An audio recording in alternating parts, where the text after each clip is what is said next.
Yannick Verrès, bientôt 32 ans, ancien étudiant de l'IRAV, diplômé en design objet. Qu'est-ce que je pourrais dire de moi? À l'heure actuelle, ça fait 3 ans que j'officie en tant que décorateur scénographe, enseignant en arts plastiques, plutôt intervenant en arts plastiques. Alors avec les jeunes et moins jeunes, au Collège du Marin, au Centre culturel de Ducos et dans une association à Fort-de-France qui s'appelle La Dépasse.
C'était simple, hein. Il n'y avait pas vraiment d'option pour moi, c'était le design. C'était le design depuis tout petit, les dessins de voitures, les dessins tout court. C'est arrivé par le dessin, ça s'est concrétisé très rapidement et un jour ma flamme artistique m'a poussé à passer le concours de l'IRAV que j'ai réussi et depuis maintenant 8 ans je suis dans l'aventure du monde de l'art et encore une fois il n'y avait pas vraiment de choix. Quand je suis arrivé à l'IRAV il y avait 3 options. Design graphique, art au sens large du terme et design objet. Moi, j'avais qu'une option qui m'intéressait, c'était design objet. C'était design objet ou rien.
Alors cette exposition s'appelle Racines Carrées. Donc c'est une exposition sur laquelle je travaille depuis plus de 6 mois.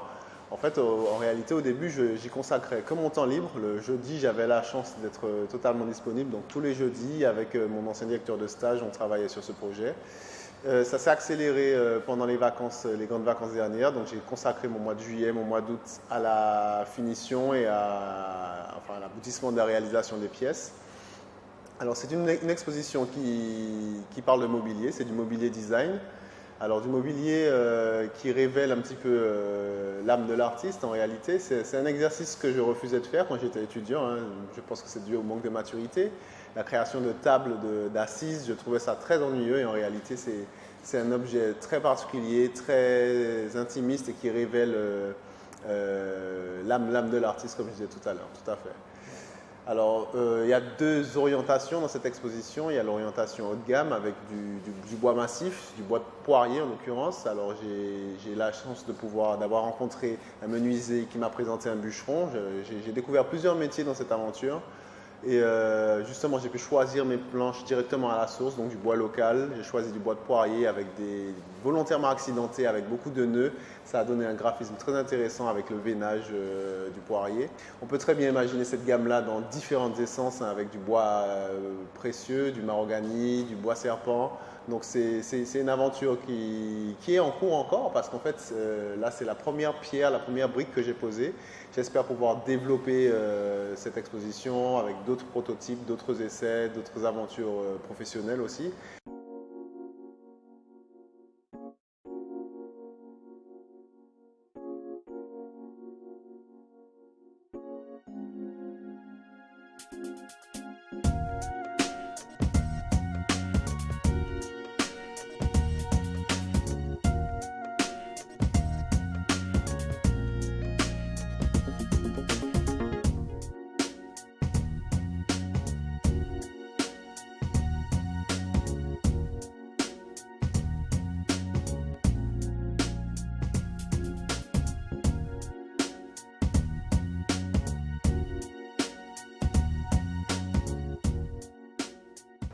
Le monde professionnel m'a quand même bien accueilli. Je crois qu'ils ont mordu, ils ont été mordus par le projet et du coup ils ont eu envie d'y participer.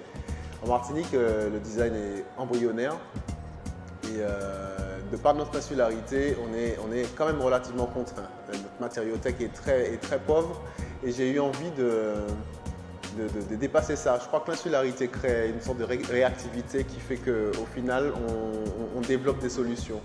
Je me suis inspiré des différents secteurs d'activité industrielle qui fonctionnent bien, donc le BTP, avec un matériau qui est choisi, qui est le Galva. Donc j'ai utilisé des tubes de Galva sous différentes sections, donc tube carré, tube rectangle, tube cylindrique.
Je suis épris d'écologie, je suis épris de recyclage.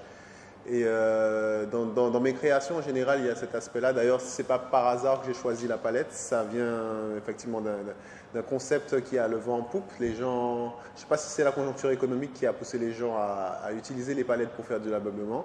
D'ailleurs, ils l'utilisent d'une manière plus ou moins directe. Souvent, ils la prennent telle qu'elle, la peignent, l'agence la cumule pour pouvoir créer des sommiers, des choses comme ça, des meubles TV, des assises. Et j'ai eu envie de travailler la palette, mais d'une manière détournée, bien entendu, donc l'utiliser comme un matériau brut. Alors la plupart de mes pièces, effectivement, utilisent le pain, le fameux pain de palette. J'ai gardé l'ADN de la palette avec les clous, avec les impacts, donc c'est relativement brut, mais en même temps, c'est assez proche de moi, quoi. C'est simple, c'est épuré et c'est riche d'un concept autour de l'écologie. Yannick Verres, merci. Merci à toi Bernard, merci à... Rappelle-moi le nom de l'émission. Sur le ok, déjà je fais ouais. Par là je te... Merci. Comme ça, je pense que c'est mieux, effectivement. Sur le vif. Yannick Verres, merci. Merci à toi Bernard Mouvant, merci à vous, merci à Sur le vif. Bientôt.